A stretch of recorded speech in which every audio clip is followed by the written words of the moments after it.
好来，乡亲啊，继续来看这几天的天气，虽然拢是多云到好天，但是早起过入冬咯，阴早暗加真凉，日夜温差真大。受到这个辐射冷却的影响，北部部分的地区低温是降到15度。啊，今仔日透早上低温是伫咧桃园的大溪，只有12度半。明仔载拜三日暝了后，阁有后一波的东北风会到位。除了北部甲东北部会转湿冷之外，这个太平洋的海面的一个热带性的低气压，已经来形成着第25号的风台风神，啊，第26号的风台海鸥摩拜图嘛对咧形成。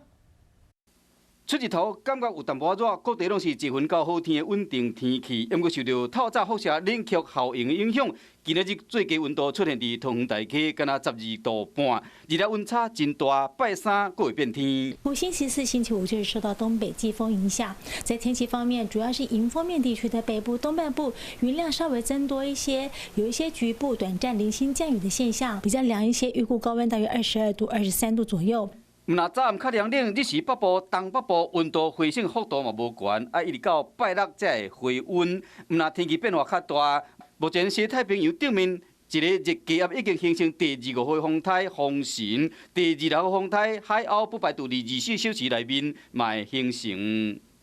这个热带性低气压其实未来它的发展环境不会太好，而且它移动的方向是慢慢的往菲律宾的方向移动到南海以后，它的水汽是不是会间接的影响我们天气，则必须看好几天以后的发展。